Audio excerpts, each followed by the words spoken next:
What if your worst travel day lead to your greatest love story? Get ready for a tale of second chances, set against the backdrop of a luxury destination wedding. It is a story about finding love, laughter, and a whole lot of mischief, even after 65. And the secret, it all starts with a lost suitcase and a very charming stranger. Poor single dad let a strange girl stay for one night. Unaware she was a millionaire's daughter and she'd love him. You should not be out here alone, Jack said, his voice low but firm as the rain splattered heavily on his shoulders. This is not a good place for anyone to stand around at 2 o'clock in the morning. The girl turned sharply, startled. Her hair was drenched, strands plastered against her face. Her eyes wide with fear darted around before settling on him. I do not need your pity, she snapped, hugging herself tighter. Jack stepped closer, though not too close. He was still wearing his city sanitation uniform, the reflective stripes glowing faintly under the street light. I am not offering pity, he said. I am offering a place that has heat, running water, and no knives in the hands of strangers.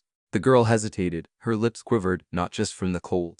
He saw the tremble in her fingers, the way she glanced toward the dark end of the block like she was expecting someone or afraid someone might come back. What happened? He asked, his tone gentler now. She looked down. I got robbed. My phone is dead. My bag is gone. Jack let the silence hang for a moment. Then he exhaled. You want to call someone? She shook her head. I do not want to talk to anyone. I just need a safe place until morning. Jack hesitated. His instinct said to walk away. He had a 6-year-old daughter at home and no room for risks. But something about the way she was standing, shivering with pride and fear, tangled into one, made him stop thinking and start acting. All right, he said, adjusting the strap on his work bag. I live 2 blocks from here. It is not much, but it is warm. You can stay on the couch for the night. She looked like she might argue again, but then her knees buckled slightly. Okay, she said, barely audible. They walked in silence. Jack kept a small distance, respectful but watchful. When they reached his small duplex, he unlocked the door carefully and motioned for her to step inside. The house was dimly lit, clean but clearly lived in, children's books on the shelf, a tiny pink backpack near the door. Take your shoes off there, he said, gesturing to a mat. The couch is yours for the night.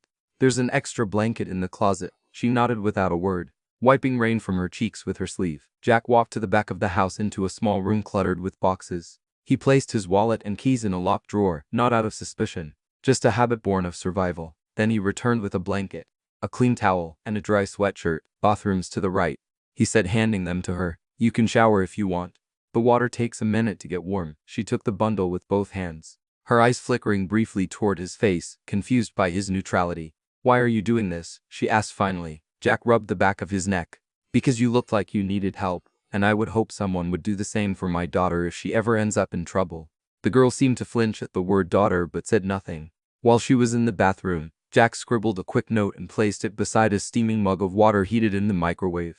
Then, as quietly as he could, he disappeared down the hallway into the bedroom he shared with his little girl. Emma emerged from the bathroom 20 minutes later wrapped in the oversized sweatshirt. The house was silent. On the coffee table next to the sofa sat a folded blanket, the mug of warm water, and the note. If you need to call anyone, the landline is on the wall. Don't hesitate to open the closet for more blankets. Please keep the door closed. My daughter is a light sleeper. She stared at the note for a long moment, her fingers resting lightly on the edge of the cup. The warmth seeped through the ceramic into her skin, and for the first time all night, she felt something she had not in days. Safe, she curled onto the couch, pulled the blanket over her, and listened to the rain soften outside. The man who had taken her and had not asked for her name or offered his. He had not made her feel small or indebted or judged. She did not know who he was, but for now that did not matter. She would sleep, and tomorrow she would figure out what to do next. Emma woke to the sound of laughter, light, high-pitched, and unmistakably that of a child. For a moment she was disoriented, the soft blanket around her, the smell of something warm drifting from the kitchen, the murmur of cartoons playing low in the background. It was a far cry from the chaos of the night before. She sat up slowly and blinked against the soft morning light. Across the small living room, a little girl sat cross-legged on the carpet, building a tower out of plastic blocks. Her curls bounced as she giggled to herself, seemingly unaware of Emma's awakening. Good morning, Emma said gently, her voice raspy. The child looked up, her face lighting up with curiosity. Hi, you are the princess that slept on our couch, she said cheerfully. Emma blinked. Excuse me, my name is Lily, the girl said proudly. Daddy said a nice lady stayed over because she was cold and rained on. That's you, Emma chuckled, her first real smile in days. I guess that is me. Nice to meet you, Lily, a voice called from the kitchen. Lily, breakfast duty. Come help me burn the toast. Lily giggled again and ran toward the kitchen. Emma stood, stretched, and followed slowly, her body still sore from sleeping in strange positions. She stepped into the small kitchen to find Jack cracking eggs into a bowl with one hand, his other stirring something in a pan. You cook, she asked. Unsure whether it was admiration or surprise in her voice, Jack glanced over. Only if Lily is brave enough to eat it. You want to help? Emma hesitated. I can try, though I should warn you, I am not very domestic. He passed her a whisk and smiled. Neither am I. That is why we burn a lot of toast in this house. She laughed, the sound surprising even herself. Together, they moved around the small kitchen, Lily climbing onto a stool to help butter slices of bread while Emma attempted to flip scrambled eggs. Of course, she messed up. The spatula slipped from her hand, and the bowl tipped sideways, splattering eggs across the counter and onto the floor. Emma gasped. Oh no, she reached for a towel, but Lily beat her to it. The little girl handed her a paper towel with a grin. It's okay. Daddy spilled stuff too all the time. Emma stared at her for a moment, then burst into genuine laughter. Jack said nothing, just smiled as he quietly scooped the rest of the eggs back into the pan and kept cooking. When they finally sat down for breakfast, Emma looked nervously at the plate in front of Jack. She had done her best, but the eggs were overcooked, the toast a little burnt, and the bacon oddly chewy. Still, Jack ate every bite. This is great, he said with a straight face. You do not have to lie. Emma replied, raising an eyebrow. I am not lying, Jack said. It is edible. That counts. Lily poked at hers, chewing dutifully. Emma tried not to watch. After the meal, Jack stood and collected the dishes. You two relax. I'll take care of this. Emma offered to help, but he waved her off as she and Lily moved to the living room. She glanced back and caught a glimpse of him sneaking another plate from the oven. Fresh scrambled eggs and toast. He had cooked something else for Lily just in case. She said nothing. Later that morning, while Emma helped Lily build a Lego house, the little girl leaned in and whispered, the eggs Daddy made after were better. But it's okay. He still ate yours. Emma's eyebrows rose. He made more. Lily nodded, but he told me not to tell. Oops. Emma stood up, walked to the kitchen, and leaned against the door frame. Jack looked up, caught mid-bite of his second plate of eggs. She crossed her arms. So I burned breakfast. He smiled sheepishly. You cooked breakfast? That is what matters. Why not just tell me? Jack shrugged. Because the first time doing something is always messy. You just need someone to eat it anyway. Emma looked at him for a long moment and something in her chest shifted. He was unlike anyone she had ever met. Honest, kind without performance, and patient in a way that disarmed her. You said something last night about hoping someone would help your daughter if she ever needed it. She said softly. You are a good father, Jack. He said nothing, just smiled slightly and returned to his eggs. Later, while washing the dishes, Jack spoke casually. There is a laundromat down the block. The owner is a friend. I could ask if they need help if you are staying in the city a while. Emma hesitated. Maybe. I need to earn some money while waiting for paperwork. I lost everything, like a job and an ID, something like that. She replied. I'm a student or was out of state. Complicated stuff. Jack did not pry. He just nodded. Let me know if you want to check out the laundromat. I'll walk you over. Emma looked at him again. This man had no idea who she really was, and he did not care. He was helping her, not out of obligation, but because it was simply who he was, and that somehow made her feel more seen than anything money had ever bought. The bell above the laundromat door jingled as Emma stepped inside. The smell of detergent mixed with something sour and metallic hit her all at once. Machines clanked in unison, baskets of clothes overflowed, and the air was warm, stuffy even. A woman behind the counter barely looked up. You Jack's friend? She asked. Emma nodded. The woman handed her an apron. Clock starts now. And just like that she was in. By noon Emma's back was sore.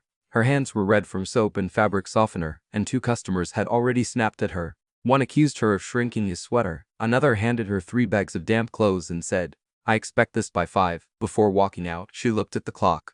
Only 3 hours in. By late afternoon, she stood in the alley behind the mat, slumped against the wall, her apron stained and her cheeks flushed. Her phone, still dead, sat uselessly in her coat pocket. She stared at the dumpster across from her and considered walking away.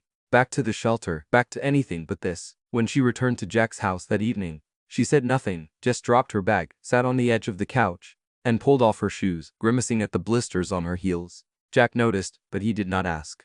The next morning, Emma woke up to find a pair of clean white sneakers by the door. No tag, no note, but obviously not hers. She picked one up.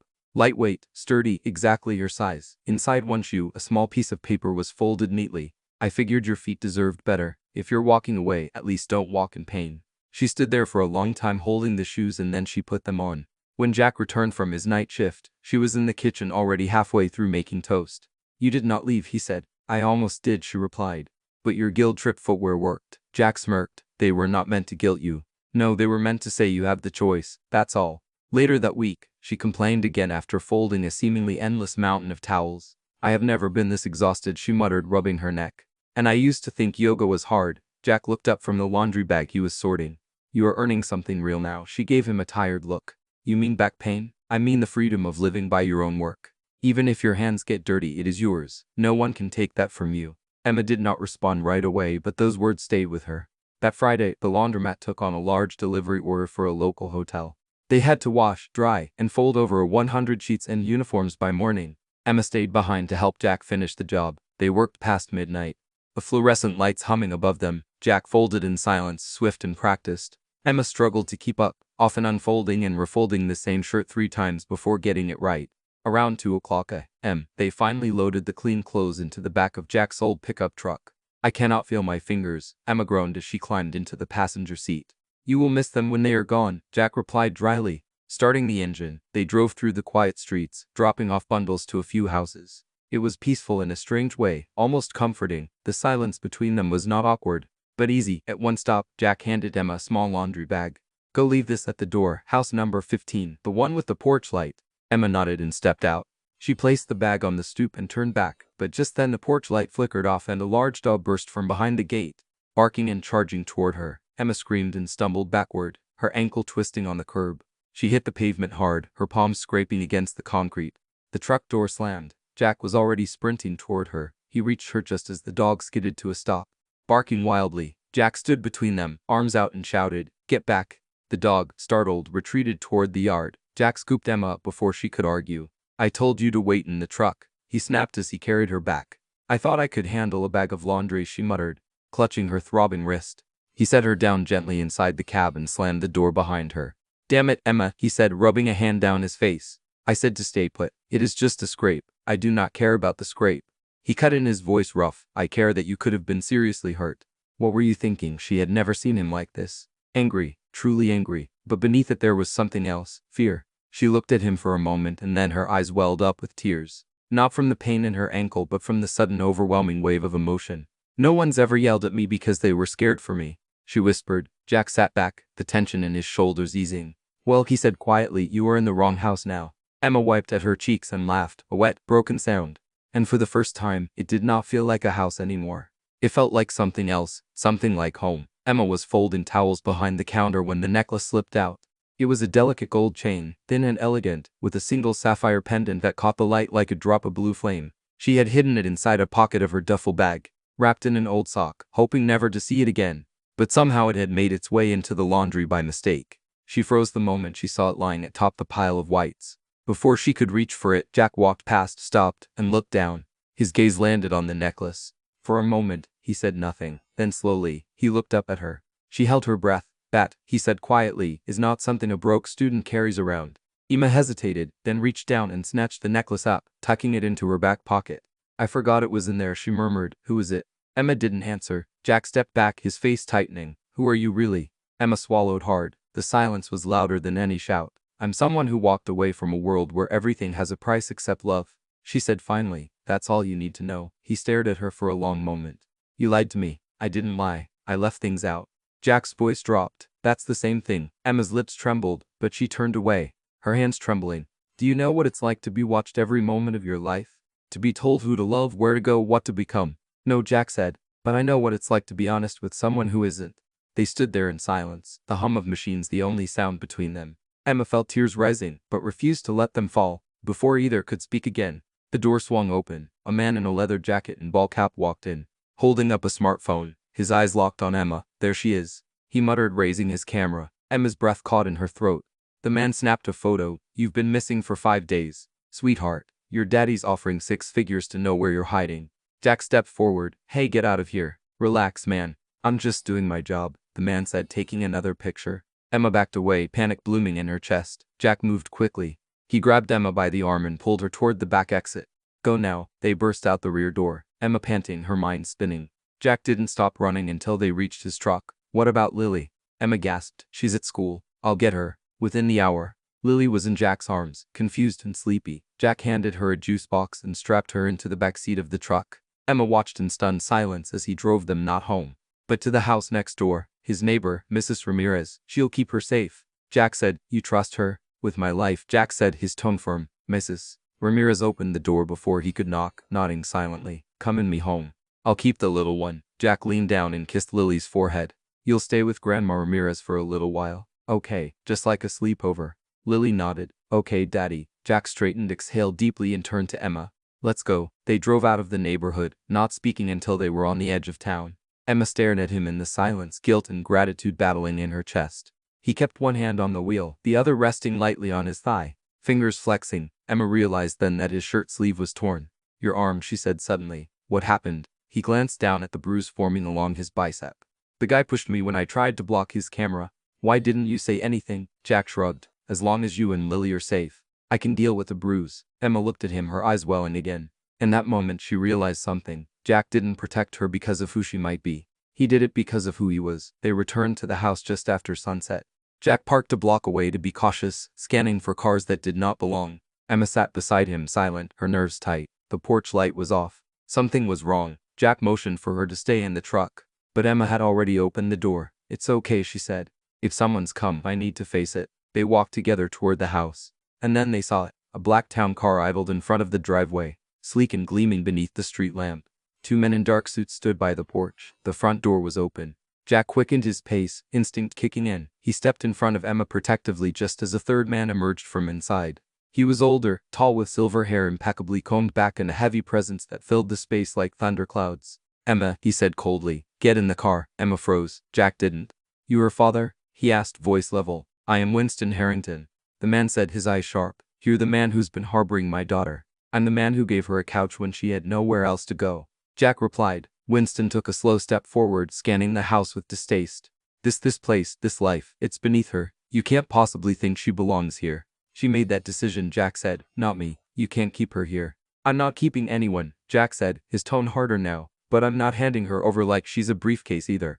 Winston's eyes narrowed. You don't know who she is. I don't care who she is. Jack shot back. I know what kind of person she is. And I know she's safe here. Emma stepped between them, her voice steady though her hand shook. Dad, stop. You've made your point, Winston said, gesturing to his men. Now come home. This is home, she whispered. No, he said firmly. This is where you ran to, not where you belong. Jack turned to Emma. You don't have to go, but she was already looking at the car. Her eyes were wet. I think I do. No one's forcing you. Jack said. Yes, they are, she replied, voice breaking. Just not with words. He understood. The pressure wasn't physical. It was the weight of a life she tried to escape crashing down again. She stepped back from him slowly, like she was afraid of what would happen if she moved too quickly. He didn't follow. She turned toward the car. One of the bodyguards opened the door. Winston said nothing. His job was done. Emma paused at the edge of the sidewalk, her back still to Jack. I'm sorry, she said softly, not turning around. He didn't respond. Couldn't. The door closed behind her, a sound like a final chapter being shut. Jack stood on the porch as the car drove away, tail lights bleeding into the night. His fists were clenched at his sides, his jaw tight. Inside, the house was quiet, empty in a way it hadn't felt in weeks. He didn't say a word. He just closed the door and turned off the porch light. The days that followed were quieter, too quiet. Jack went through the motions. He clocked into his night shifts, pushed the broom down city blocks, and came home just before sunrise. But something in him had dulled. His eyes no longer lit up when Lily greeted him in the morning. His hands moved mechanically as he packed her lunch, brushed her hair, and walked her to the bus. He hadn't told her why Emma was gone. Just that sometimes people had to leave, and that it wasn't because they didn't care. Lily did not ask many questions, but she stopped humming when she played and she began to sleep with the lights on. On the fourth day she started coughing. At first, Jack brushed it off as a cold. She always caught something when the seasons changed, but then came the fever. Then the chills, then the trembling that would not stop, even under 3 blankets. By midnight, she was burning up. Jack carried her in his arms to the truck, his keys shaking in his hands. At the hospital, the fluorescent lights made everything seem harsher. Too white, too bright. A nurse took Lily into triage while Jack paced behind the front desk, waiting for someone to call his name. Finally, a woman approached. We need a $6,000 deposit for admission. Jack pulled out his wallet, knowing it was pointless. He had just over 100 to his name. Can I pay part now? How? He asked. I'll cover the rest in a few days. The woman hesitated. A hospital policy is please, Jack said, voice cracking. She's 6 years old. He was still arguing when a voice cut through the hallway behind him. I've got it. He turned. Emma stood there, her coat draped over her arm, her hair damp from the rain outside. She walked past him without waiting for a reaction, and handed the receptionist her card. Put everything under my name, she said. Room fees, meds, tests, all of it. The nurse typed quickly. Do you have a relationship with the patient? Emma looked at Jack, then said yes I do. Jack stood frozen as they led Lily to a room. An hour later, after the doctors had confirmed it was a viral infection, treatable but needing monitoring. Jack sat beside his daughter's bed, his elbows on his knees, head in his hands. Emma entered quietly. He didn't look up right away. When he did, his voice was low. "You didn't have to do that." She sat in the chair next to him. "I know," he exhaled shackily. "I'm sorry. You shouldn't have been dragged into this." Emma looked at Lily, sleeping with a slight frown on her fevered face. "You didn't drag me in, Jack. I came back." He nodded slowly. Then his voice dropped again, thick with something he wouldn't let spill out. "I know you don't owe me anything," he said, "but thank you for coming back." Emma leaned back in the chair and stared at the ceiling for a moment. "You told me once that everyone deserves to walk without pain," she said. "That goes for hearts too." They sat in silence. The only sound the beeping of Lily's monitor and the soft rustle of machines. For the first time in days, Jack allowed himself to breathe. Not just because Lily was safe, but because Emma had come back. Emma stood in the marble hallway of her father's penthouse, her shoes silent on the polished floor. The windows stretched from ceiling to floor, showcasing a glittering skyline. But none of it moved her. She wasn't here for the view. Winston Harrington sat at the head of a long glass table reading the financial section of the paper. He didn't look up when she entered. "I figured you'd be back once the dust settled," he said coolly. "I didn't come back," Emma replied. "I came to talk." Winston folded the paper with exaggerated calm. "You're living in denial, Emma, running around playing house with a man who works 3 jobs just to keep the lights on." Emma crossed her arms. "That man saved me." "From what?" he scoffed. "A little discomfort. You had everything, a future, security, legacy, and you threw it away for what?" Emma stepped closer. "I didn't throw it away. I walked away." "There's a difference." Winston rose from his chair. "You gave up everything to hide in a shoebox with a janitor." Emma's voice didn't waver. "He's not a janitor. He's a father. A man who shows up every day for his daughter without fail. A man who taught me more about strength in 3 weeks than you did in 30 years. Winston narrowed his eyes. "You're going to choose him over this over me?" She looked him in the eye. "I'm choosing my life, my voice. And yes, the man who lives by his hands and his heart." His lips tightened. "You love him." "I do." He exhaled sharply as though the word itself had wounded him. "He can't give you anything." Emma smiled softly. "He gives me everything that matters." Winston paced toward the window. "This isn't some fairy tale, Emma. Real life is hard. You'll get tired of it. The struggle. The sacrifice. Love doesn't keep the heat on." Emma followed him with her eyes steady. "It doesn't, but it keeps people warm." He turned sharply, finally meeting her gaze with something vulnerable in his eyes. "You think he can protect you, provide for you? He already has," she said. "Not with money, with dignity, with truth." There was silence for a long time. Then Winston walked to the bar and poured himself a drink. "I never meant to be the villain," he muttered. "I know," Emma said. "You just forgot how to be a person." He stared down into his glass, the tension in his shoulders faltering. "He has something I don't."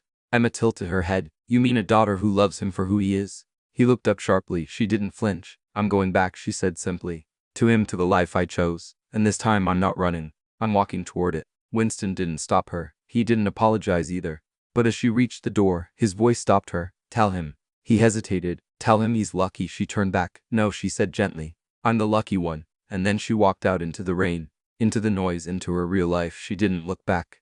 The knock came just after sunrise. Jack was in the kitchen making pancakes shaped like dinosaurs, Lily's favorite. He wiped his hands on a towel, expecting the mailman or maybe Mrs. Ramirez dropping off some homemade tamales. He opened the door and froze. Emma stood there, her hair pulled into a messy bun, her jacket damp with morning dew. In her hands, she held a small brown paper bag. "For Lily," she said softly. "Blueberry muffins, the real kind. No preservatives." Jack didn't say anything.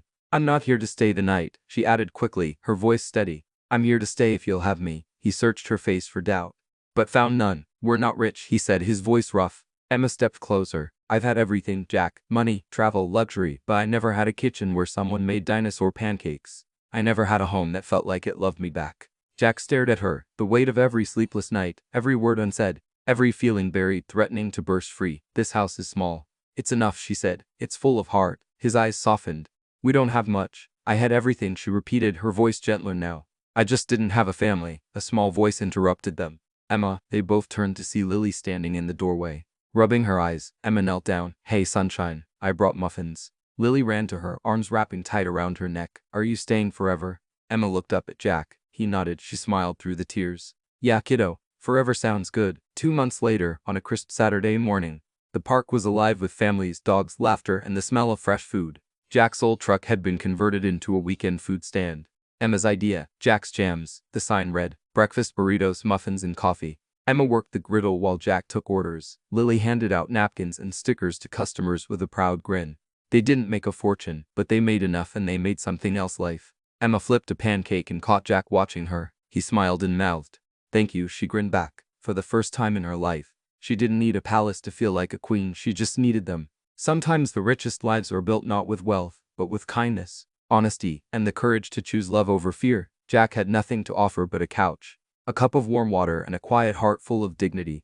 And that was exactly what Emma needed to find the one thing her world had never given her: home. Thank you for watching this story. If it touched your heart, please give it a thumbs up and share it with someone who believes in second chances and simple miracles. And don't forget to subscribe to Soul-Stirring Stories for more heartwarming tales that heal, inspire, and remind us all of the power of compassion. See you in the next story. Music.